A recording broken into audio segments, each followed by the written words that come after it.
This video sponsored by BuyMode. இந்த ஆப்பில் நீங்கள் பர்ச்சேஸ் பண்ணக்கூடிய எல்லா விதமான ப்ராடக்ட்டும் உங்களுக்கு மலிவான விலையிலேயே கிடைக்குது.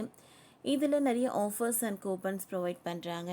ஸோ இதோட லிங்க் உங்களுக்கு டிஸ்கிரிப்ஷனில் கொடுக்குறேன், யூஸ் பண்ணி பாருங்கள். இனி தங்கமும் கை கொடுக்காதான், புதிய விதிகளில் கையை பிசையும் குடும்பஸ்தன்கள். இப்படி பண்ணுறீங்களேப்பா.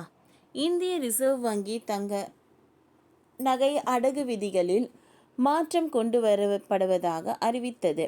இந்த நடைமுறை 31ஆம் தேதி முதல் அமலுக்கு வரும் என கூறியிருந்தாலும் தற்போதையில் இருந்தே வங்கிகளும் பிராண்டட் நிறுவனங்களும் அதிக கெடுபிடி விடுப்பதாக கூறி புலம்புகிறார்கள் வாடிக்கையாளர்கள். இதனால் தங்கம் கையில் இருந்தும் அதை அவசர தேவைக்காக பணமாக மாற்ற முடியவில்லை என்று கூறுகின்றனர்.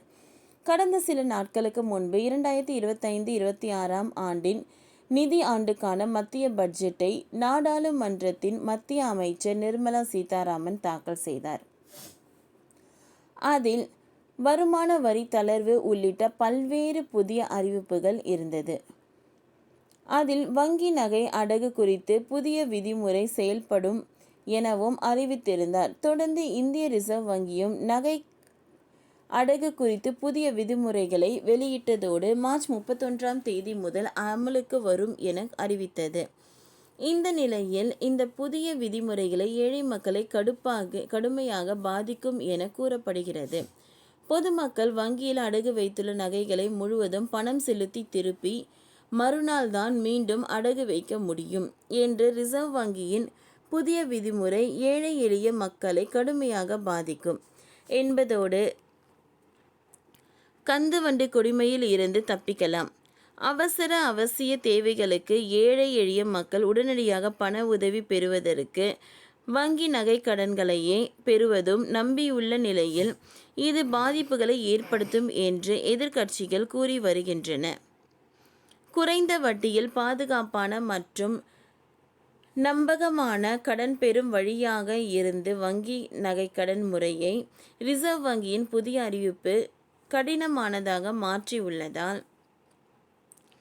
பொதுமக்கள் மிகுந்த வேதனைக்கு ஆளாகி உள்ளதாக கூறப்படுகிறது. ரிசர்வ் வங்கியின் பழைய விதிமுறையின்படி ஒவ்வொரு ஆண்டும் வங்கிகளின் நகை அடகு வைப்பதற்கான வட்டியை மட்டும் செலுத்தினாலே அதே நாளில் நகையை மீட்டு தர மறு அடகு வைக்க முடியும். அதன் மூலம் குறைந்த செலவில் நகை ஏலம் விடப்படாமல் ஏழை எளிய மக்கள் காப்பாற்றிக் கொள்ளலாம். இவ்விதிமுறை பயனுள்ளதாக இருந்தது. இதனால் தொடர்புடைய வங்கிகளுக்கு வட்டித்தொகை முழுமையாக கிடைத்ததுடன் வட்டித்தொகை தொடர்ந்து கிடைப்பதற்கான வாய்ப்புகளும் அமைந்தது. வங்கிகளும் லாபம் தருவதாகவும் இந்நடைமுறையில் இருந்தது. ஆனால் ரிசர்வ் வங்கி தற்போது அறிவித்துள்ள புதிய விதிமுறையின்படி நகைகளை அசல் மற்றும் வட்டியுடன் முழுமையாக செலுத்தி மீட்டு நகையை திருப்பி மறுநாள் தான் மீண்டும் அதே நகையை அடகு வைத்து பணம் பெற முடியும். இதனால் கடன் வாங்கியவர்கள் முழு பணத்தையும் திரட்ட வேண்டிய நெருக்கடியான சூழ்நிலை ஏற்பட்டுள்ளது. இதனால் ஏழை மக்கள் மீண்டும் கந்து வட்டி வாங்கி மீள முடியாத கடன் சுமையில் சிக்கும் சூழலுக்கு தள்ளப்பட்டுள்ளனர். ஆனால் புதிய விதிமுறை மார்ச் 31ஆம் தேதி முதல் அமலுக்கு வரும் என கூறப்பட்டாலும் அதற்கு முன்னதாகவே வங்கிகளும் வர்த்தகங்களும் புதிய நிபந்தனைகளை விதிப்பதாக குற்றம் சாட்டப்படுகின்றது. இதனால் வங்கிகள் அல்லது பிராண்டட் செயின் நெட்வொர்க் அடகு கடைகளும் நடவடிக்கைகளும் வாடிக்கையாளர்களுக்கு செயல்படுகின்றன.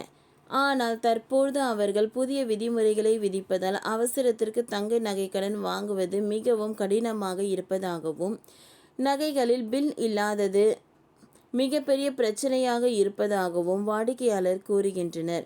அதே நேரத்தில் மோசடி உள்ளிட்டவற்றை தவிர்ப்பதற்காகவே ரிசர்வ் வங்கி இந்த புதிய நடைமுறைகளை விதித்துள்ளது என்கிறார்கள் வர்த்தகர்கள். ஓகே ஃப்ரெண்ட்ஸ், இந்த வீடியோ உங்களுக்கு யூஸ்ஃபுல்லாக இருந்ததுன்னா லைக் பண்ணுங்கள், ஷேர் பண்ணுங்கள், சப்ஸ்கிரைப் பண்ணுங்கள். தேங்க்யூ.